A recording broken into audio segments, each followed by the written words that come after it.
रखी है। आगे बढ़ते हैं सवाल और जवाब को लेकर। और किसी ने एक सवाल किया है, बहुत लोग कहते हैं कैट में जिन होता है, क्या ये बात सही है? मतलब उन्होंने ये सवाल किया, बहुत सारे लोग ये कहते हैं कि बिल्ली के अंदर जो है जिन होता है, क्या ये सच है? तो देखिए, जिन जो है मुख्तलिफ शक्लें ले सकते हैं। हदीस में अल्फाज है कि वो सांप की शक्ल ले सकते हैं, कुत्ते की शक्ल ले सकते हैं, इंसान की शक्ल ले सकते हैं, कीड़े मकोड़ों की शक्ल ले सकते हैं। तो इससे पता चला वो बहुत सारी शक्लें ले सकते हैं, जानवरों की भी और इंसानों की भी। तो सवाल ये, क्या बिल्ली में जिन होता है? तो देखिए, एक जिन बिल्ली की शक्ल ले सकता है, बिल्ली की शक्ल ले सकता है, लेकिन जरूरी नहीं है कि हर बिल्ली जिन हो, ले सकता है। लेकिन एक बात यहां गौर कीजिए, वो ये और बड़ी अहम बात है, वो ये कि जब कोई जिन किसी शक्ल में आ जाता है, मिसाल के तौर पे जिन कुत्ते की शक्ल में आया, जिन सांप की शक्ल में आया, जिन इंसान की शक्ल में आया, जिन बिल्ली की शक्ल में आया, जिन कीड़े मकोड़ों की शक्ल में आया, जब वो किसी शक्ल में आता है तो सारे फिजिकल लॉज, तबई कवानीन उस पर लागू हो जाते हैं। इसका मतलब ये है कि अगर एक जिन कुत्ते की शक्ल में आया तो वो एक मुकाम होता है, जिस मुकाम पे अपनी शक्ल बदल के इंसान के सामने आता है, उसको अपनी शक्ल बदलने दोबारा उसी मुकाम पे जाना पड़ता है। जो वो काम वो इंसानी आंखों के सामने नहीं कर सकता, उसको इसकी इजाजत अल्लाह ताला ने नहीं दी है, जिसके नतीजे में अगर कोई जिन शक्ल बदलता है और अगर इंसान उस पर हावी हो जाता है, जैसा कुत्ते की शक्ल में आया और किसी ने उसके मार के टांग तोड़ दी, तो वो कुत्ते की टांग टूट जाएंगी, या फिर उसको मार दिया, गाड़ी के नीचे कुचल दिया, वो कुत्ता मतलब जिन मर जाएगा। सांप की शक्ल में आया, किसी ने सांप को मार दिया, इसका मतलब ये कि वो जिन मर जाएगा। बिल्ली की शक्ल में आया, किसी ने बिल्ली को मार दिया, तो बिल्ली मर गई, मतलब जिन मर जाएगा। तो जिनों को अल्लाह ने एक महफूज जगह रखा है, ठीक है। वो शक्लें ले सकते हैं लेकिन उम्मन लेते नहीं है। वो ले सकते हैं, अल्लाह ने उनको ताकत दी है, उम्मन नहीं लेते। क्यों? इसलिए कि खुसूसन लेते हैं, स्पेशली लेते हैं, जनरली नहीं लेते हैं। क्यों? इसलिए कि अल्लाह ने इतनी महफूज जगह उन्हें रखा है, उस महफूज जगह को छोड़कर इंसानों में आना ये खतरनाक बात हो जाती है, याद रखिए, ठीक है। लेकिन हाँ, वो ले सकते हैं शक्ल, लेकिन जब वो शक्ल लेते हैं तो सारे फिजिकल लॉज उस पर लागू हो जाते हैं। तो अगर कोई जिन बिल्ली की शक्ल में आया, बिल्ली को आपने मार दिया, वो जिन मर जाएगा। सांप की शक्ल में आया, आपने उसे मार दिया, वो जिन मर जाएगा। तो उमूमन वो नहीं लेते। क्यों नहीं लेते? इसलिए कि इतना अल्लाह ने महफूज रखा, तो वो क्यों खामोखा अपने को बदले, लेकिन वो ले भी सकते हैं। ये बात मैंने इसलिए कही कि उमूमन नहीं लेते, जनरली नहीं लेते, स्पेशली लेते हैं। हमारे पास माशरे में एक डर का वातावरण, माहौल होता है। कोई बिल्ली दिख गई, अरे इसमें जिन तो नहीं था। कोई कुत्ता दिख गया, अरे गायब हो गया, जिन तो नहीं था। कोई इंसान आया, अचानक नहीं दिखा, अरे जिन तो नहीं था। तो हर चीज को हम जिन समझते हैं। तो इसीलिए मैंने कहा जिन खुसूसन शक्ल लेते हैं, उमूमन नहीं लेते हैं, ठीक है। तो लिहाजा जब वो शक्ल लेते हैं तो सारे तबई कवानीन, फिजिकल लॉज उस पर लागू हो जाते हैं। लिहाजा वो उमूमन अपने आप को, चूंकि अल्लाह ने एक महफूज जगह उन्हें रखा है, वहां रखना पसंद करते हैं, लेकिन स्पेशली वो शक्ल ले सकते हैं। तो जैसा सवाल आया, क्या बिल्ली? हाँ, बिल्ली की शक्ल भी ले सकते हैं, कुत्ते की शक्ल ले सकते हैं, इंसान की शक्ल ले सकते हैं, कीड़े मकोड़ों की ले सकते हैं, सांप बिच्छुओं की शक्ल ले सकते हैं। ये तमाम बातें हमें हदीस के अंदर और अक़वाल सहाबा के अंदर मिलती है। आइए आगे। बिस्मिल्लाहिर्रहमानिर्रहीम, अल्हम्दुलिल्लाहि रब्बिल आलमीन, वस्सलातु वस्सलामु अला रसूलिहिल करीम व अला आलिहि व अस्हाबिहि अजमईन। रब्बि इश्रह ली सदरी व यस्सिर ली अमरी वहलुल उक़दतम मिन लिसानी यफ़क़हू क़ौली। व क़ाल अज़्ज़ा व जल्ल फ़िल क़ुरआनिल मजीद, अऊज़ु बिल्लाहि मिनश शैतानिर रजीम, बिस्मिल्लाहिर रहमानिर रहीम, वल अस्र इन्नल इंसाना लफ़ी ख़ुस्र इल्ला लज़ीना आमनू व अमिलुस सालिहाति व तवासौ बिल हक़्क़ि व तवासौ बिस सब्र। अम्मा बाद। तमाम तारीफ़ें उस अल्लाह अज़्ज़ा व जल्ल के लायक़ व ज़िबा है जो तमाम जहानों का बनाने वाला और उसे पालने वाला है। और दरूद सलाम उसके आखिरी नबी मोहम्मद सल्लल्लाहु अलैहि वसल्लम पर। अल्हम्दुलिल्लाह हम तमाम मर्द और ख़वातीन इस खुतबा जुमा के लिए जमा हुए हैं। इंशाअल्लाह अज़ीज़ इस मुख्तसर से वक्त में जिस उन्वान और टॉपिक पर रोशनी डालने की कोशिश करूँगा, वो इससे पहले आसाम में NRC हुआ था तो एक डर का माहौल बना था। फिर अब बिहार का इलेक्शन हो रहा है तो फिर वही डर का माहौल, इतने डॉक्यूमेंट चाहिए, 11 डॉक्यूमेंट होना, 15 डॉक्यूमेंट होना, फला होना, ये होना, तो फिर एक माहौल बन रहा है। और इस डर के माहौल में फिर लोग सबसे बड़ी गलती जो करते हो ये कि गलत कदम उठा लेते हैं। मैं आपको एक बात बताऊं, जिस चीज को आप जहन में रखे, ये है कि सच हमेशा सच ही होता है, उसको आपको तब्दील करने की जरूरत नहीं। हालांकि अगर वो छोटे ही शक्ल में क्यों ना हो, वो सच है। उस सच को आप किसी झूठ से तब्दील करना चाहेंगे, चाहे झूठ जितना भी बड़ा हो, वो आपको नुकसान देने वाला है। इसलिए कि अगर एक डॉक्यूमेंट में आपने तब्दीली की तो दूसरा डॉक्यूमेंट जो इससे पहले का है वो मेल नहीं खाने वाला है, चीजें साबित नहीं होने वाली फिर याद, और बहुत मुश्किल हो जाएगा। और कुछ बातें शायद हम समझ भी नहीं पा रहे। मिसाल के तौर पर अगर कोई शख्स जिसकी उम्र आज 50 साल है, बताओ 1 जुलाई 1987 से पहले पैदा हुआ, ठीक है, और आपको लगता है कि उस शख्स का भी कोई डॉक्यूमेंट जरूरी है जिसको हम ऐसे तरीके से बनाए, और आप जाकर उसका कोई गलत डॉक्यूमेंट बना लेते हैं जबकि उसके दूसरे सही डॉक्यूमेंट मौजूद है। लेकिन आपको लगा बर्थ सर्टिफिकेट ही सबसे अहम है, तो चलो 1950 में हमारे वालिद या 51 में, 55 में, 60 में पैदा, उनका बना लेते हैं, और जाके कुछ भी गलत चीजें कर रहे हैं। तो आप याद रखिए, अगर उनके डॉक्यूमेंट में आपने गड़बड़ की और वो झूठ साबित हुआ तो पूरे बाकी के लोगों का मामला झूठ साबित हो जाएगा। कितना बड़ा खतरा है ये गलत काम करके हम ले रहे हैं, जबकि उस उम्र में जब बर्थ सर्टिफिकेट बनते ही नहीं थे तो उसका सवाल होने वाला भी नहीं है। उनके लिए दूसरे डॉक्यूमेंट्स की लिस्ट है, कौन सी है वो किसी को भी नहीं पता, ये भी बता दूंगा आप। हाँ, ये अलग बात है जो लिस्ट लोग बता रहे हैं वो आसाम के जो एनआरसी के अंदर 11 से 14 डॉक्यूमेंट जो गवर्नमेंट ने बर्थ सर्टिफिकेट के अलावा कबूल की थी वो लिस्ट को लोग बता रहे हैं। हो सकता है हमसे भी वही लिस्ट कबूल की जाए या ना कबूल की जाए, कोई नए डॉक्यूमेंट की फरीज दी जाए या और भी आसानी दे दी जाए कि ये नहीं बस एक सेंट्रल गवर्नमेंट को सर्टिफिकेट साबित कर दो, एक टैक्स पावती लेके आ जाओ पुरानी 1971 से पहले की, कुछ भी हो सकता है। लेकिन आप क्या कर रहे हैं, वो बर्थ सर्टिफिकेट के चक्कर में वो जाके उनको भी एक कुछ तो भी गलत सलाह पता नहीं क्या कर रहे हैं तरीकेकार और एक सर्टिफिकेट बना के ला रहे हैं। अब सोचिए, आप थोड़ा सा गौर कीजिए, एक शख्स जिसका सर्टिफिकेट उसके बाद वालों के लिए लिंकिंग डॉक्यूमेंट है, मतलब यहाँ ऐसा नहीं कि एक शख्स आज पैदा हो गया तो वो हिंदुस्तान का नागरिक बन गया। कुछ लोगों की मैं तारीखें रखूंगा, उनके लिए जरूरी कि उनके वालिदैन हिंदुस्तानी हो साबित करें, तो अगर वहां आपने गलत डॉक्यूमेंट बना भी दिया तो आप पूरी नस्ल के साथ खिलवाड़ कर रहे हैं। तो लिहाजा ये गलतियां मत कीजिए, इसकी जरूरत भी नहीं है। मतलब पैनिक होकर डर के मारे गलत फैसला लेना ये और बड़ी गलती में इंसान को डालेगा। तो लिहाजा वो सवाल इतना अहम नहीं था मेरे लिए। सवाल में जो बात कही गई थी कि हमने डॉक्यूमेंट बना लिया, उसको अब QR कोड स्कैन करते हैं तो वो अब बोलता है कि जेन्युइन नहीं है, ये सबसे बड़ा गलत काम है। तो ये गलती कोई ना करे बोल के आज जुमा का खुतबा मैंने सोचा, ऐसा ना हो कि फिर लोग परेशान हो और फिर उस गलती को छिपाने के फिर एक गलती करें। एक स्टोरी है छोटी सी, आपने कभी कोई हिंदी की किताब में बचपन में पढ़ी होंगी कि एक पॉकेट मार रहता, वो जाके एक आदमी का पॉकेट मार लेता और बहुत आसानी से मार लेता। जब पॉकेट मार लेता तो रश रहता बहुत, तो पीछे चलते रहता उसके। जब पीछे चलते रहता तो आगे डिस्कस करते बाप बेटे, मतलब एक छोटा बच्चा रहता उस आदमी जिसका इसने पॉकेट मारा चोर ने, वो बोलता है कि बेटा मैंने बहुत मेहनत करके तुम्हारे लिए पैसे जमा किए कि इस मेले के अंदर तुमको कोई चीज दिलाऊंगा। और वो बड़ा भावुक हो जाता, मतलब बहुत ज्यादा गमज़दा और फलसफाना बात कि मैंने तुम्हारे लिए ये किया। अब चोर सुनते रहता पीछे, तो चोर को गिल्ट फील होता, अरे यार बहुत बड़ी गलती किया, तो अब क्या है पॉकेट वापस डाल देना चाहिए, क्योंकि एक बाप बेटे को कुछ दिलाने आए तो निकालते वक्त नहीं पकड़ा जाता हो, जब पॉकेट डालता जब पकड़ा जाता, और जो मारते उसकी हड्डी पसली कर देते। तो ऐसा ना हो जाए कि पॉकेट निकालते वक्त तो पकड़े नहीं गए, पॉकेट डालते वक्त पकड़े जाएंगे, वापस इश्यूज हो जाएंगे। मतलब एक गलती की फिर सोचेंगे अब गलती की इस्लाह करूं, फिर दूसरी गलती होंगी और फिर उससे बड़े नुकसान होंगे। मैं ये नहीं कह रहा हूं कि उम्मत मुस्लिमा में लोग ऐसा कर रहे हैं, मैं ये कह रहा हूं कि हर आदमी जो डरा हुआ है वो ये कर रहा है, वो सिर्फ हम नहीं है, वो कोई भी कम्युनिटी से बिलोंग कर सकता। जाहिर सी बात है सबका मसला है कि लिंकिंग डॉक्यूमेंट बिहार में मांगे जा रहे हैं, या जो सारी चीजें हो रही है वो कोई कम्युनिटी से नहीं हो, वो सभी से मांगे जा रहे हैं। तो इसमें तो बहुत सारे हमारे SC ST OBC भाई है जिनके लिए बहुत मुश्किल होता है कुछ चीजें साबित करना, उनकी गुर्बत और उनकी हालात ऐसे नहीं होती कि ये सब चीजें बनाए। तो इस चीज को समझना जरूरी है। अब दुनियावी इन मामलों को समझना क्यों जरूरी है वो बात भी हम सीरत से देखते हैं। सबसे पहले जो मुसलमानों का हमारा एटीट्यूड है, डॉक्यूमेंट की क्या जरूरत है, फलां की क्या जरूरत है, इसकी क्या जरूरत है, कागजात की क्या जरूरत है, दुकान खोले तो लाइसेंस की क्या जरूरत है, गाड़ी चलाए तो उसमें लाइसेंस की क्या जरूरत है, गाड़ी खरीदो तो उसमें पेपर देखने की क्या जरूरत, जमीन लो तो उसमें क्या जरूरत है, प्लॉट लो तो उसके अंदर क्या जरूरत है, क्लियर देखने, बस डॉक्यूमेंट की क्या जरूरत है। तो ये भी अहम चीज है। याद रखिए सीरत से हमको एक वाक़या मिलता है, उस वाक़े को गौर से अगर आप समझे तो इसमें बात कुछ समझ में आएगी। वाक़या इस तरह से याद रखें कि नबी अकरम सल्लल्लाहु अलैहि वसल्लम जो है जब आपने मक्के में दावत दी और यहाँ आपकी दावत का मरहला एक तरह से खत्म हो रहा था और लोगों ने बड़ा जुल्म और ज्यादती की, तो नबी अकरम सल्लल्लाहु अलैहि वसल्लम को ये लगा कि मैं अब यहाँ से निकलकर ताइफ जाता हूँ दावत देने। ताइफ जाने के आपके दो मकसद, एक तो ये कि वहाँ के लोगों को दावत दूं, और अगर ताइफ के लोग दावत को कबूल कर लेते तो मैं वहां बस जाऊंगा। अब मक्का में छोड़ता हूँ, मतलब मक्के की रेसिडेंशिप में अब छोड़ दूंगा और जाके ताइफ में बच जाऊंगा। एक तो उनको दावत दूंगा, दूसरा फिर वहां बच जाऊंगा। नबी अकरम सल्लल्लाहु अलैहि वसल्लम ने जो भी मनसूबा बनाकर गया था, अल्लाह रब्बुल इज्जत को कुछ और बात मंजूर थी। वहां के लोगों ने नबी अकरम सल्लल्लाहु अलैहि वसल्लम की बात नहीं मानी।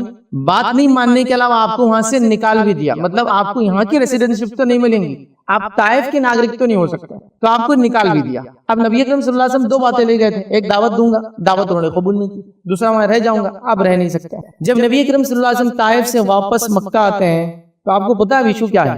क्या इशू था मालूम? मक्का की सिटीजनशिप आपकी जा चुकी थी, अब मक्का में आपको दाखिला नहीं था। ये सीरत का वाक़या आपने सबने पढ़ा होगा।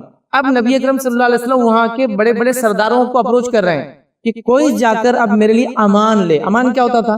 अमान ये होता था उस जमाने में कि कोई इंसान अगर मक्के का रहने वाला नहीं है तो अगर उसे मक्के में रहना, यहाँ कमाना है, यहाँ जिंदगी गुजारना है, तो उसको कोई मक्के का बड़ा सरदार अमान दे, ये कहे कि ये मेरे मातहत है, अब मैं इसकी तरफ से सिफारिशी बनता हूँ, मैं वसीला हूँ इसके लिए, मैं गारंटर हूँ इसका, इसको बोलते थे अमान, इसको रहने दो।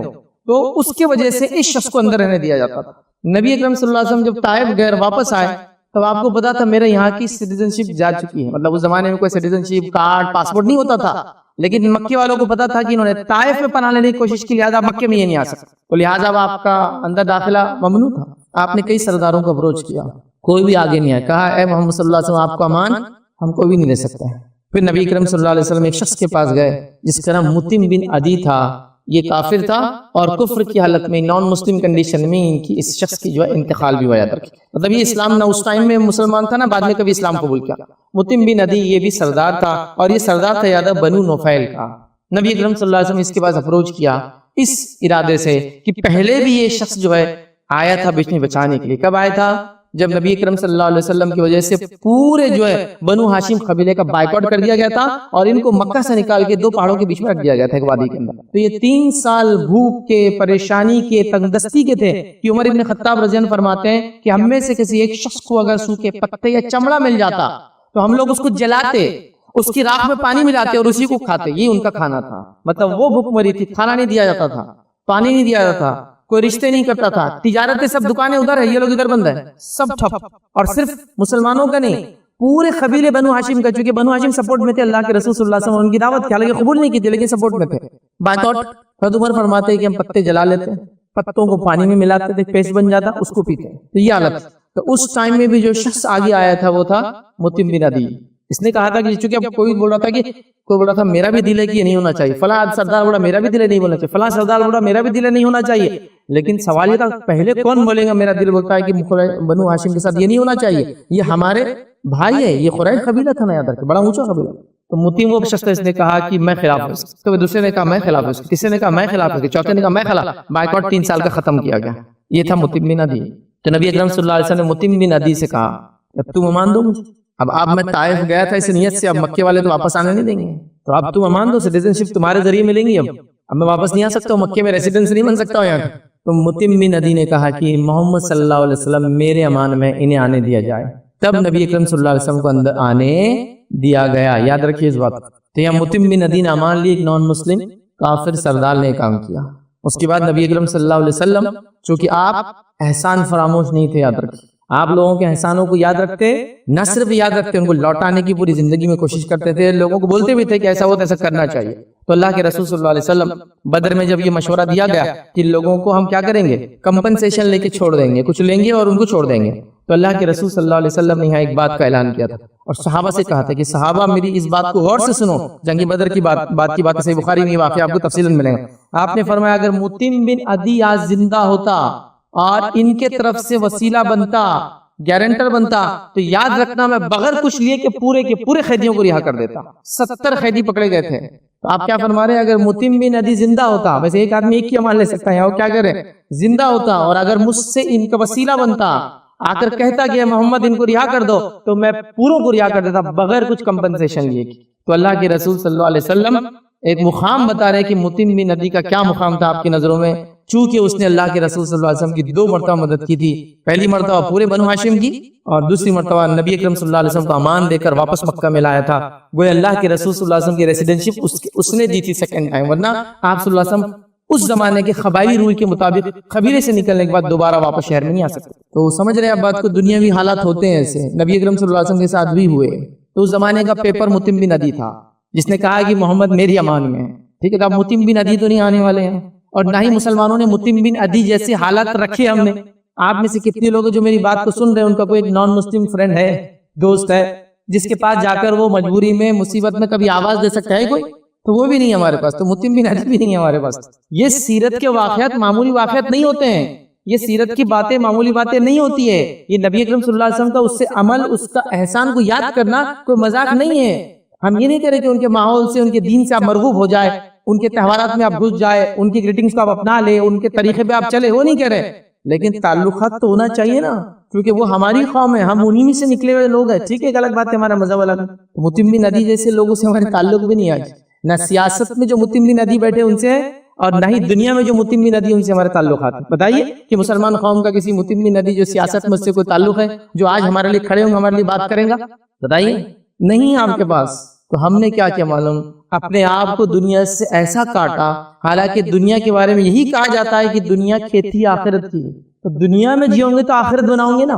बहरहाल एक वाकया था, ताकि मैं कॉन्टेक्स्ट में जोड़ रहा हूँ उसको हमारे माहौल से। तो बहरहाल मुतिम बिन अदी से किया और अल्लाह के रसूल ने एहसान याद किया था। अब मैं जो कहूंगा आपसे, पहली चीज, पैनिक होने की कोई जरूरत नहीं है, डर वगैरह का कोई माहौल बनाने की जरूरत नहीं है। क्योंकि ये बिल्कुल भी दुरुस्त चीज नहीं है और इसकी जरूरत भी नहीं है। मतलब आप अपने आप को डर के माहौल में डालकर खुद ही ये साबित करें कि मैं ही चोर था, इसकी जरूरत नहीं बोलना बेचारा। कुत्ते को देखिए वो किसके पीछे भागता है, जो खामोखा उसके सामने भागता है। जब आपने कुछ नहीं किया तो आप खड़े रहिए। आप इस मुल्क के शहरी हैं, आप यहीं पैदा हुए, आप यहीं मरना चाहते हैं, आप इस मुल्क के लिए सब कुछ करना चाहते हैं जो आपका, जो इस मुल्क का हक है और हमारा दिन इससे हमको रोकता भी नहीं। तो लिहाजा को पैनिक को डरने की जरूरत नहीं पहले से। दूसरी चीज, हर चीज में इंसान अपडेट रहे। लेकिन अपडेट का मामला क्या है, हमारा बस हाल की बदहाल, हाल का बेहाल मामला है कि कागजात के मामले में हम कहीं भी अपडेट नहीं है। न किसी के पास आज घर का कोई कागज मौजूद है, न किसी के पास जमीन का कोई कागज मौजूद है, न किसी के पास जो गाड़ी चला रहा है उसका कोई कागज अपडेट मौजूद है, न किसी के पास जो दुकान खोला उसका कोई लाइसेंस, शॉप एक्ट, अगर खाना बेचता है तो फूड एंड ड्रग्स का लाइसेंस, कोई चीज मौजूद नहीं। क्योंकि मुसलमानों को अल्हम्दुलिल्लाह इन चीजों की जरूरत नहीं है। फरिश्ते आते हैं, हमारी मदद करते हैं और चले जाते हैं। ये आपने फिर पैसों रुपयों को ये समझा कि ये तरीक़ेकार है, इससे हम बच जाएंगे। ये फला है तो इनके जेब में डाल दो, उनके हाथ में रख दो। अरे ये जेब में हाथ में डाल के तुम अपने आप की खुद हाथ और पैर काट रहे हो। जबकि रूल्स एंड रेगुलेशन में फिट होते तो बड़े बड़े काम कर सकते थे। नहीं फिट होने के चक्कर में आज कुछ भी नहीं कर पा रहे हो। तो कुछ लोग तो चाहते ही है कि तुम लोग चीट करके पास हो। हम समझे चीटिंग करने जो कॉलेज हमको दे रहा, बहुत अच्छे टीचर्स हैं, वो चाहते हैं कि तुम चीट करो और तुम बर्बाद करो अपने आप। वो चाहते हैं कि तुम पेपरलेस जिंदगी गुजारो और बर्बाद करो दुनिया और आखिरत। तो क्या कर रहे हो तुम? तो कोई जमीन नहीं, कागज नहीं, एजुकेशनल डॉक्यूमेंट मांगो तो कुछ भी नहीं। 10वीं पास है, कब पास हुए तो वो लाए नहीं, बोले मैंने आज तक जाके कभी मार्क्स में उसकी जरूरत ही पड़ी क्योंकि 11वीं को पढ़ना नहीं था। अरे ठीक है, नहीं पढ़ना था, डॉक्यूमेंट तो लाता, पास हुआ। कोई परवाह नहीं किसी को कोई चीज की, किसी डॉक्यूमेंट की। जॉब है तो उसका कोई ना लेटर है ना कोई छोड़ने का कोई वो है। लीगल कोई इश्यू है तो कोई डॉक्यूमेंट आज नहीं है कि अब्बा की जमीन थी, एक लीगल झगड़ा था, लाओ। क्योंकि ये लीगल झगड़ा भी उनके सिटीजनशिप साबित करेंगे। आज मान 1971 से पहले अगर कोई कोर्ट का डॉक्यूमेंट वालिद के नाम से होगा तो वो भी वैलिड डॉक्यूमेंट है कि यहाँ के नागरिक थे। अब पता नहीं यार, केस तो लड़े थे लेकिन अब पता नहीं कहाँ है। अब जाहिर सी बात 71 का केस तो ऑनलाइन भी नहीं मिलने वाला है। कहाँ है वो? वक्त थे, चचा के पास थे, चचा के पास फला गए, उनकी मौत पे यहाँ थे, शायद अम्मी ने जला दिए, चूहों ने खा गए और उसको फला चीज ले गई। अरे वो केस था, डॉक्यूमेंट तो रखना चाहिए था। जिसके ऊपर वो क्या लीगैलिटी है, व्हीकल कौन सी चला रहा है उसकी क्या लीगैलिटी है, एनजीओ चला रहा था उसको कोई सर्टिफिकेशन ऑडिट नहीं है, बिजनेस कर रहा है तो उसको कुछ नहीं है। तो लिहाजा हम एक पेपरलेस कम्युनिटी जीना चाह रहे हैं। हम इन्वायरमेंट को सबसे ज्यादा फायदा देना चाह रहे हैं। कागजी मत बनाओ। क्या तमाशा है ये? क्या जिंदगी जीने का तरीका है? जो दिन आपको मामूली चीजों के ऊपर आगाह कर रहा है, जो दिन आपको छोटे से छोटी चीज के अंदर एहतियात की बात कर रहा है, आपने मजाक बना लिया उसको। पानी में वजू में इसराफ ना करने का हुक्म दिया जा रहा, ज्यादा पानी इस्तेमाल करने का हुक्म नहीं जा रहा, मतलब वहां भी एहतियात का हुक्म दिया जा रहा। पानी है ना, कितना वेस्ट करे तो क्या होता, नहीं कहा जा रहा, नहीं, एक बार मिनिमम, 3 बार मैक्सिमम, उससे ज्यादा नहीं होता। देखिए एहतियात का पहलू, मैं कितना ही भाऊंगा, मैं तो कुएं के पास रहता हूँ, नहीं बहा सकते। 3 बार धोना है, मैं आ जाऊँ। 1 टाइम नहीं धुला तो 2nd टाइम, नहीं धुला तो 3rd, इसके बाद इसराफ है, ज्यादती है, ये वजू नहीं होगा फिर आपका। मैक्सिमम है 3, तो हम तो 3 से शुरू हो रहे थे, 33 तक जा रहे हैं हम। तो होते ही बैठा है वो हाथ धो रहा, बात करते करते पूरा, क्या ये तमाशा? तो हर चीज का एक वो है। तो क्या वो कागज जिस जमीन पर रह रहे हैं उसके मामले में मामला उसको सुधारने का हुक्म नहीं देंगे? देंगे भाई। हजरत उमर अपनी जमीन को वक्फ कर रहे हैं, वक्फ के उसको मैंने रखा था, लिखा रहे हैं वक्फ, और लिखना मजाक नहीं था। लिखने के लिए चमड़ा लगता था, लिखने वाले लोग कम थे, चमड़े के लिए जानवर, अब समझ रहे हैं आप, उतने मुश्किल में भी लिखाया जा रहा। चूंकि अहम चीज कागज की बात है ना, लिखाया जा रहा है। हजरत उमर ने वक्फ की जमीन को लिखाया, उन्होंने दे दिए, इन्होंने बोल दिया, बाद में बच्चों ने आगे कब्जा कर लिया, बस उनके जिन्होंने वक्फ किए थे। क्यों? बोले अब कागज कहाँ है, कोई अल्लाह रहम करे। बहरहाल तो ये सब किया गया। तो आइए बस मुख्तसर से, सिटीजनशिप एक्ट हिंदुस्तान के अंदर एक कानून बना था 1955 में, इसको कहते हैं सिटीजनशिप एक्ट 1955। इसके अंदर 6 तरमीमात हुई 1955 के बाद से अब तक। आखिरी तरमीम थी, इसका नाम था CA 2019, सिटीजनशिप अमेंडमेंट एक्ट 2019, जिसके अंदर जो सबसे बड़ी तब्दीली लाई गई, ये लाई गई कि हमारे पड़ोसी मुल्क अफगानिस्तान, पाकिस्तान, बांग्लादेश और नेपाल में वहां की माइनॉरिटीज, जिसमें मुसलमानों को छोड़कर अगर किसी पर जुल्म होता है तो उनको हमारा मुल्क सिटीजनशिप दे देगा, अगर वो लीगल तरीके से हमारे मुल्क में आते हैं या इलीगल तरीके से 2014 से पहले आए थे तो उनको सिटीजनशिप नागरिकता मिल जाएगी। तो ये उसका आखिरी अमेंडमेंट था, जिसपे काफी लोगों ने कहा कि ये नहीं होना चाहिए, अगर आप सब जानते हैं, उसको रिपीट करने की जरूरत हमको नहीं याद। तो ये एक्ट है 55 का, और उसके बाद इसके अंदर 6 तरमीमात।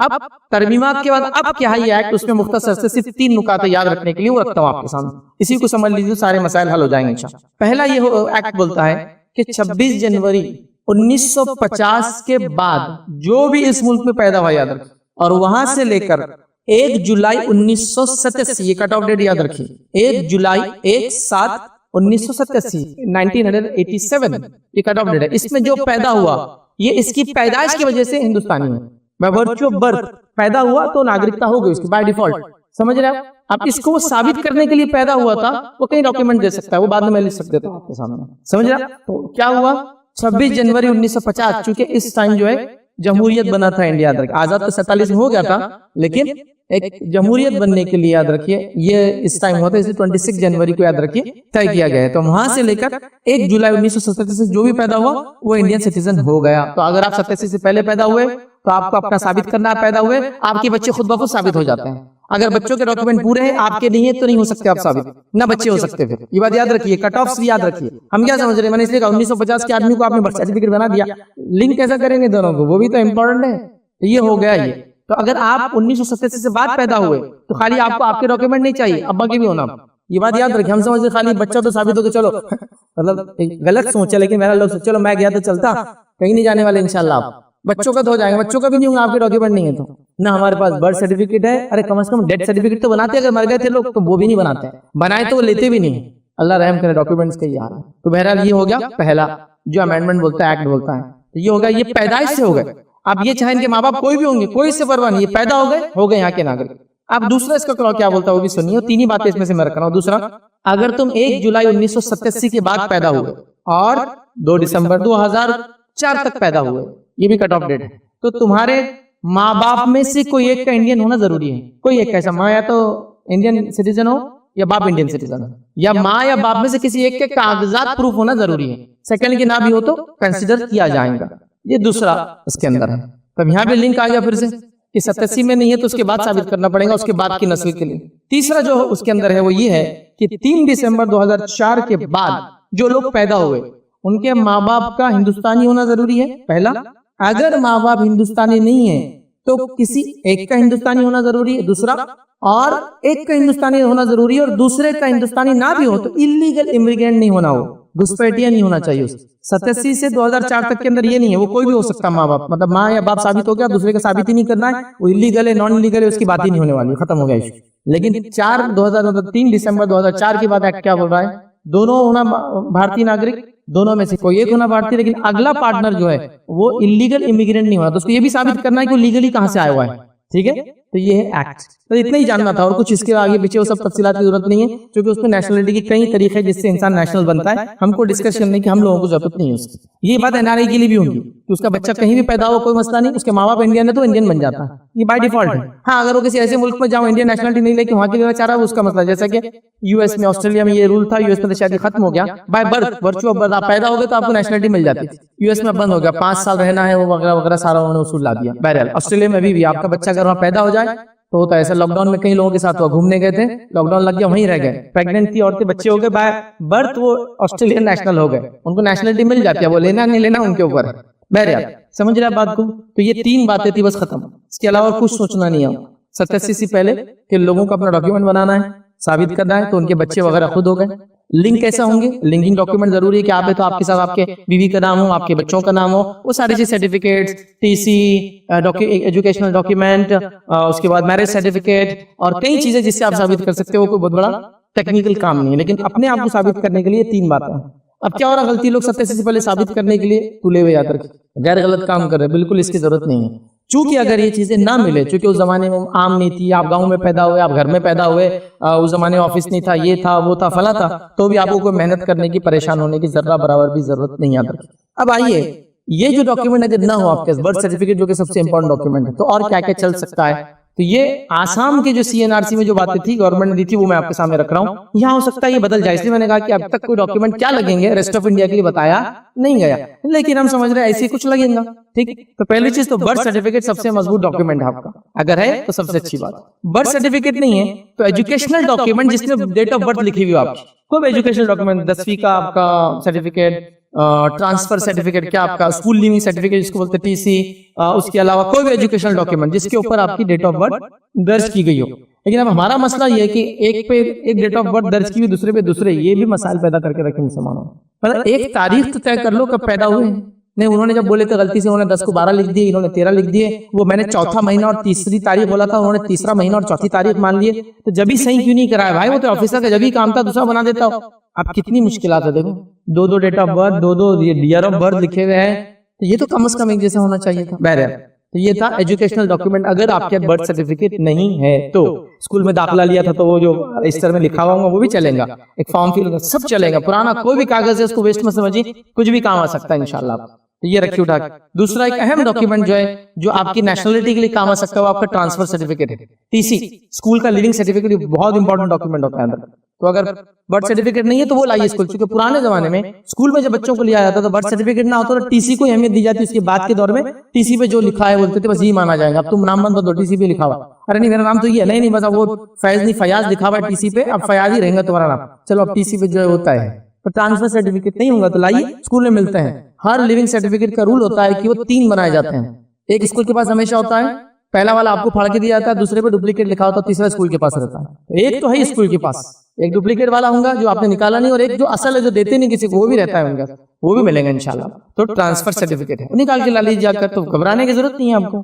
नया खामोखा झूठे डॉक्यूमेंट की कोई जरूरत नहीं, सत्य पहले का है, जाइए ट्रांसफर सर्टिफिकेट स्कूल से निकाल लीजिए, हो गया मामला खत्म। ठीक है, इसके अलावा क्या चीजें हो सकती है याद रखिए, land records, land ownership, specially 1971 से पहले जमीन जो कागजात होते जमीन के, फला जमीन ली थी, फला खेत लिया था, तो जमीन में कागज होते हैं और वो लैंड रिकॉर्ड में जो नाम है वो मामूली नहीं होता, उसकी बड़ी अहमियत है, वो होना चाहिए। इसमें इस बात के लिए फिक्र मत कीजिए कि लैंग्वेज के चेंज होने से नाम में तब्दीली आई। हुकूमत ने पहले कह दिया, सुप्रीम कोर्ट ने, ये जो जबानों के बदलने से होता है, रिजवान और रिजवान, मराठी में रिजवान लिख देते हो तो इससे कोई मसला नहीं होगा, बोले रिजवान ही माना जाएगा। ठीक है, तो वो फिक्र मत कीजिए कि वो RIZ था तो RIJ कर दिया उन्होंने, वो मसला नहीं है। हुकूमत ने पहले बोल दिया कि वर्नाकुलर लैंग्वेज, लोकल लैंग्वेज में जो डॉक्यूमेंट बनते हैं तो अरबी का या उर्दू या फारसी नामों में तब्दीली आती है तो वो मसला नहीं है, वो साबित कर सकते हैं, उसके लिए फिक्रमंद नहीं। सही करा सकते तो वो भी करा लो, फिक्रमंद मत हो उसका, डरिए मत उस मामले में। ठीक है, तो लैंड रिकॉर्ड ओनरशिप्स होती थी 1971 से पहले की। उसका डोमिसाइल सर्टिफिकेट या नेशनलिटी सर्टिफिकेट जो आप बच्चों के जनरली बनाते होंगे या आपने पहले बनाया होगा पुराना।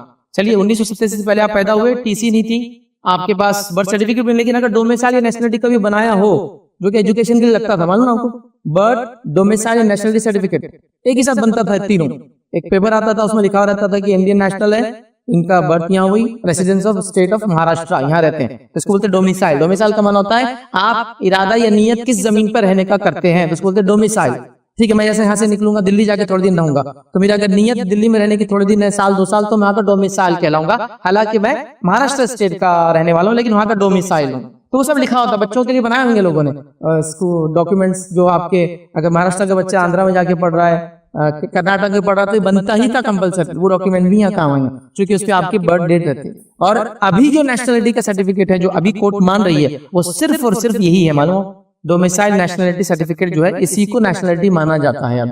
आपका पासपोर्ट भी नेशनलिटी नहीं माना जाता है, आधार भी नहीं माना जाता है, वोटर ID भी नहीं माना जाता है, मालूम, या तो TC हो या तो फिर सेकंड नंबर पे आ जाता है नेशनलिटी सर्टिफिकेट या सिटीजनशिप का आता है जो आपको कलेक्टर ऑफिस के अंदर बनता है। आप जाके अभी भी बना सकते हो, अभी डॉक्यूमेंट ज्यादा लगते हैं, पहले 4 डॉक्यूमेंट बनता था, अभी 6 डॉक्यूमेंट आपसे डिमांड करते हो। आपका बर्थ सर्टिफिकेट, आपका TC, आपका 10th का या 12th का एजुकेशनल सर्टिफिकेट, उसके बाद आपका अगर पासपोर्ट है तो मांगते, आपका आधार मांगते, आपका पैन लेते, आपका वोटर ID, कई चीजें लेते हैं। और उसके बाद आपका जो लोकल कलेक्टर ऑफिस आपको एक सर्टिफिकेट इशू करता है, सर्टिफिकेट ऑफ सिटीजनशिप। आज भी आप अगर इंडिया से बाहर ट्रैवल करेंगे, किसी भी फर्स्ट वर्ल्ड कंट्री में जाएंगे तो वो बोलते हैं आपके सिटीजनशिप सर्टिफिकेट लाइए। आप बोलेंगे पासपोर्ट है ना, नहीं, पासपोर्ट सिटीजनशिप नहीं होता, तो आपको यहाँ बनाना ही पड़ता है। तो पहले आसानी से बनता था 2019 से पहले, अभी मुश्किल से लेकिन बनता है, बना लीजिएगा, ये भी होगा। या 87 से पहले अगर बनाया होगा वो भी डॉक्यूमेंट बन जाएगा आपका नेशनलिटी का, मैं ये बताना चाह रहा हूँ। फिर वो लिंक डॉक्यूमेंट से आपके बच्चे वगैरह सब हो जाते हैं, समझ ना बात, बच्चे वगैरह को बनाना है बना लीजिए, आपका तो भाई वो भी कर लीजिए, कोई मसला नहीं, सबके सब डॉक्यूमेंट बना लीजिए, नहीं है तो बनाइए, है तो बहुत अच्छी बात। ये 87 से पहले वालों का बनाइए, उसके बाद वालों के बना के रखिए, इसको बोलते हैं डोमिसाइल सर्टिफिकेट या नेशनलिटी सर्टिफिकेट, सिटीजनशिप का उसमें तस्करा आता है। सेंट्रल या स्टेट गवर्नमेंट का कोई भी डॉक्यूमेंट भी इसके लिए वैलिड होगा, क्योंकि आसाम में यही हुआ, भाई आप जॉब करते थे, चलो उस पर क्या डेट ऑफ बर्थ लिखी हुई, आपने जॉब ज्वाइन किया, हो गया नेशनलिटी हो गया। मिलिट्री में थे, आर्मी में थे, आर्म फोर्सेस में थे, सेंट्रल गवर्नमेंट में थे, स्टेट गवर्नमेंट के किसी उसमें थे, सब वैलिड है, याद रखिए, ये भी इसमें कंसिडर किया जाएगा। इसके अलावा बैंक अकाउंट और सर्विस बुक्स जो आपकी थी, जो उस टाइम में पुराने बैंक अकाउंट थे, तो वो भी वैलिड माने जाते हैं, वो डॉक्यूमेंट भी आसाम में कबूल किए गए कि भाई किसी स्टेट बैंक ऑफ इंडिया का नेशनलाइज बैंक, लाओ तुम्हारा अकाउंट था 71 से पहले यहाँ था भाई अकाउंट, चलो वहां जाते हो बैंक से वो करे, वो भी माना जा रहा है। ठीक है, सर्विस बुक होते थे, पोस्टल इंश्योरेंसेस होते थे उस जमाने, जो भी डॉक्यूमेंट सेंट्रल स्टेट गवर्नमेंट के, सारी चीजें इसमें आ जाएंगी, याद रखें। इसी तरह जो है इलेक्शन कार्ड था आपके पास पुराना, वो भी चलेंगे इसके अंदर, वो भी माना जाएगा, इलेक्शन कार्ड भी वैलिड डॉक्यूमेंट है। अभी जो कबूल हो रहे चंद में से एक तो बर्थ सर्टिफिकेट, दूसरा आपका डोमिसाइल, और तीसरा आपका इलेक्शन कार्ड भी माना जा रहा है, लेकिन इलेक्शन कार्ड 3rd नंबर पे आता है। अभी जो चीजें मानी जा रही है, आधार पासपोर्ट तो उन्होंने कहते हैं यही नहीं वैलिड है, तो छोड़ ही दीजिए उसको तो आप, ठीक। लेकिन बना लीजिए, बनाने से क्या होता है आपके डॉक्यूमेंट तरतीब में आ जाते हैं, क्योंकि पासपोर्ट बनाने में वो पूरा असेसमेंट करते हैं, नाम और फला तो सब सही हो जाता है। फिर नाम FAIZ, FAYZ, FAYYZ, FA कुछ भी लिखे हुए नाम सब सही हो जाते हैं। तो कहूंगा बना लो, अच्छा है सारे डॉक्यूमेंट। फिर क्या बोलते हैं उसको, आम जवान में कहेंगे वलंबे में आ जाते हैं, सीधे हो जाते हैं सब। कर लो भाई सब चीज, तो बना लो जाके अभी भी पासपोर्ट। नेशनलिटी तो साबित नहीं होगी, लेकिन डॉक्यूमेंट तो बन जाएंगे, सब सुधर जाएंगे, नाम वगैरह जो गड़बड़ है ये है वो सब हो जाता है। पासपोर्ट भी एक डॉक्यूमेंट है, चूंकि उसको भी माना गया कि 71 से पहले का पासपोर्ट, एक्सपायर पासपोर्ट भी था तो वैलिड माना गया। एक शख्स का 1971 से पहले पासपोर्ट था एक्सपायर, लेकिन उस पर डेट ऑफ बर्थ ही माना गया, इसको भी लिया जाएगा। उसके बाद वाले नहीं, 1987 वालों के लिए बोल रहा हूँ, 71 से पहले के पासपोर्ट भी वैलिड है। तो अब किसी के पास ना डेट ऑफ कैसी सर्टिफिकेट है ना कुछ है, पासपोर्ट है पुराना, लाओ उसको, वो भी आपका माना जाएगा कि ये भी वैलिड डॉक्यूमेंट है आपकी डेट ऑफ बर्थ वेरीफाई करने के लिए, ठीक है। तो ये भी याद रखें। और इस सबकी कट ऑफ डेट्स है, मैंने सब बता दिया। कट ऑफ डेट्स 1 जुलाई 1987, उससे पहले, उसके बाद 2 दिसंबर, उसके बाद 3 दिसंबर से लेकर 2004 तक। तो सारी चीजों का अब तो गवर्नमेंट ने कंपलसरी कर दिया कि आपका बर्थ सर्टिफिकेट से ही सारे डॉक्यूमेंट बनते हैं। अब ये तो कंपलसरी, पासपोर्ट बनाना है तो बर्थ सर्टिफिकेट लाना ही पड़ेगा 2004 के बाद जो पैदा हुए उनको, ठीक। बहरहाल ये सब चीज अब इन डॉक्यूमेंट के अंदर जो नहीं है बना लो, जो है अच्छी बात है। अब इसमें एक अहम चीज है, उसको चेक करो क्या नाम लिखा हो भाई। मोहम्मद तो इतने अजीब व गरीब लिखे हुए, MOHAMMAD MUHAMMAD क्या है, और कैसे साबित करेंगे? 4 मोहम्मद अलग अलग लिखे हुए आपने। आप जो डॉक्यूमेंट इंग्लिश में बने उसमें तो नाम सीधे होना था ना, चलो जो इंग्लिश से मराठी में, मराठी से इंग्लिश हो, ठीक है, उसमें गड़बड़ थी। इंग्लिश वाले डॉक्यूमेंट में आपने सही नहीं कराया। अब रिजवान है RIZWN RIJWN RIJJWN, ये तो कम से कम सही कराते। माँ का नाम अजीब गरीब लिखा, बेगम फातिमा, किसको याद नहीं कि बेगम लगाते, अम्मी के नाम के आगे फातिमा, आधे डॉक्यूमेंट में बेगम, आधे डॉक्यूमेंट में फातिमा, अम्मा का नाम कौन पूछ रहा? अरे यहाँ जरूरी डॉक्यूमेंट में माँ का नाम भी सही होना, माँ बाप दोनों है ना, माँ का नाम अलग रहेगा तो कैसे साबित करेंगे फिर आप? क्योंकि नेशनलिटी तो माँ से भी आ सकती है ना, साबित कर सकते हैं। सिर्फ बाप के डॉक्यूमेंट पूरे होना जरूरी थोड़ी, यहाँ से भी होगा, किसी का भी नहीं। 50 नाम लिखे हुए आप, AEI और A को एक दूसरे के खिलाफ इस्तेमाल करना, मतलब कहीं आई है तो ई लिखा हुआ, कहीं ई है तो आई लिखा हुआ, कराओ इसको सही। ये सब चीजें कोई कीमत और पैसे नहीं लगता, ऑनलाइन आजकल हर चीज अवेलेबल है।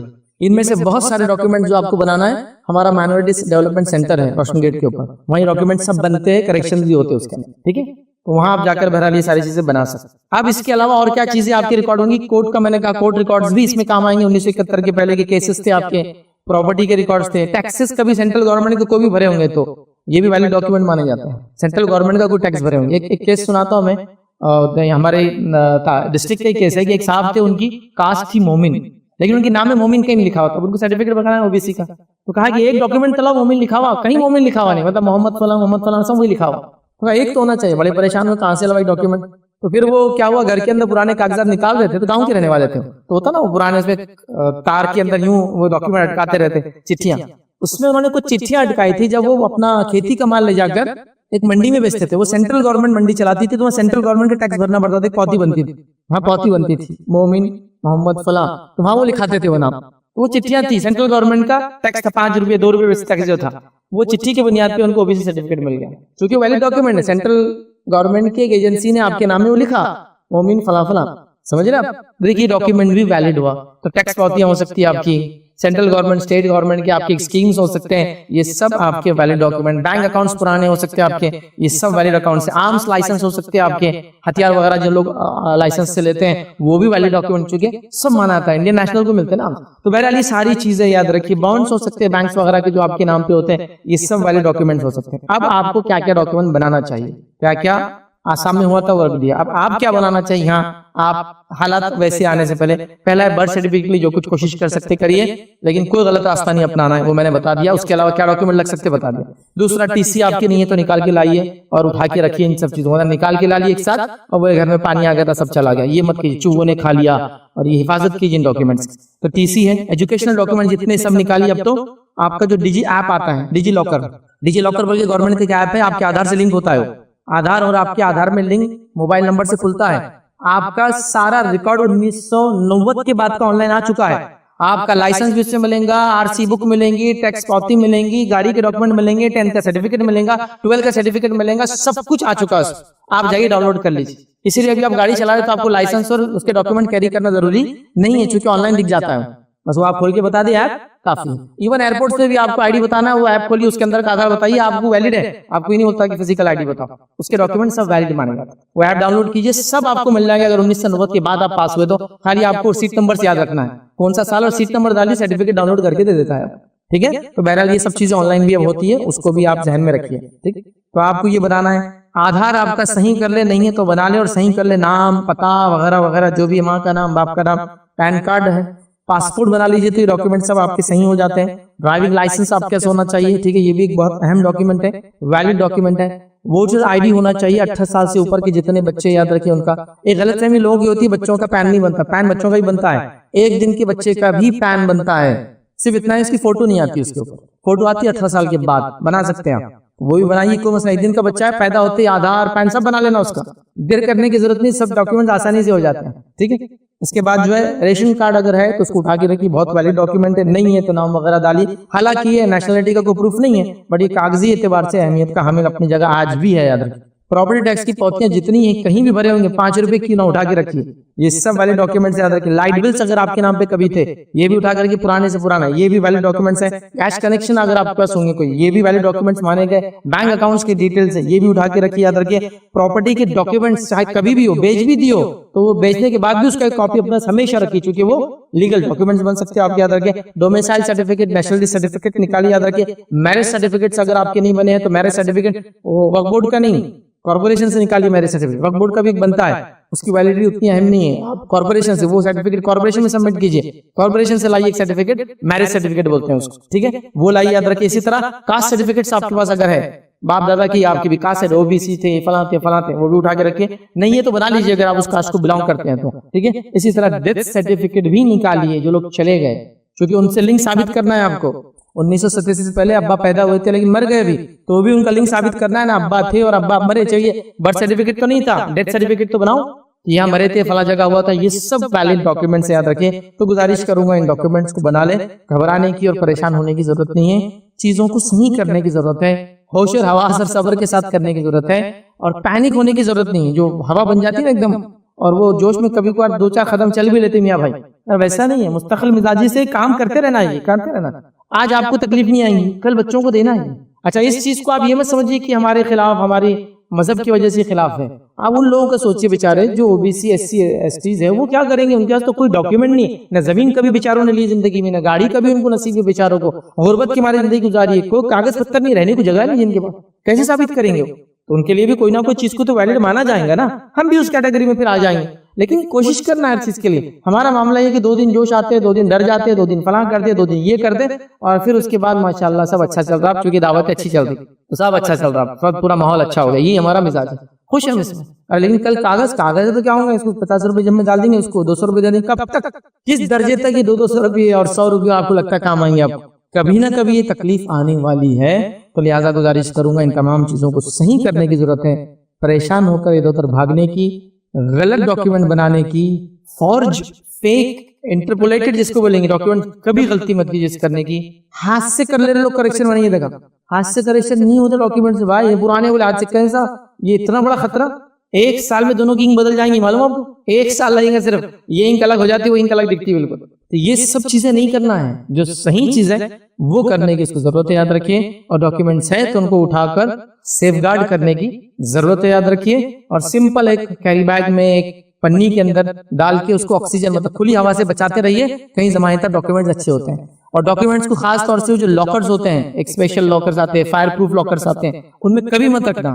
जो फायर प्रूफ लॉकर्स आते हैं उसमें डैम्पनेस आती है हमेशा, और वहाँ जितने इंक से लिखे हुए डॉक्यूमेंट सब ब्लॉट हो जाते हैं, इंक फैल जाती है उसके अंदर। लैमिनेशन कभी मत करना डॉक्यूमेंट्स को, लैमिनेट करने के 1-2 साल में अगर इंक पेन से, बॉल पेन से लिखा है, पूरा ऑयल निकलता है और पूरा डॉक्यूमेंट खराब हो जाता है, वो सही नहीं होता है।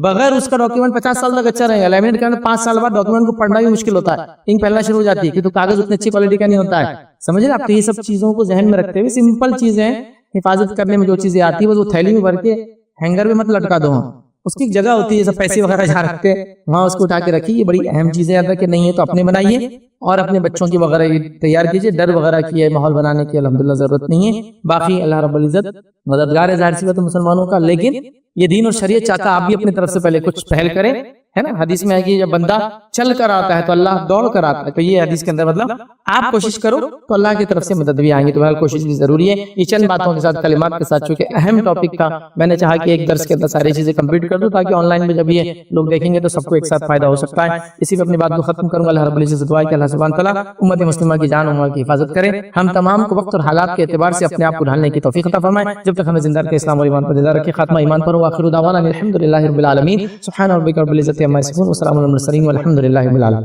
अस्सलाम वालेकुम। आप भी हमारे इस काम में ताउन करें अपनी ज़कात और सदक़ात के जरिए। डोनेशन डिटेल्स के लिए डोनेट पर क्लिक करें। अगर आपको हमारी वीडियोस पसंद आए हैं तो इसे शेयर करें और सबके हकदार बनें। रोजाना हमारी वीडियोस को पाने के लिए हमारे यूट्यूब चैनल को सब्सक्राइब करें और बेल आइकन दबाएं। हमसे दीगर सोशल मीडिया पर जुड़ने के लिए वीडियो में दिए गए आईडी को सर्च करें। जज़ाकल्लाह।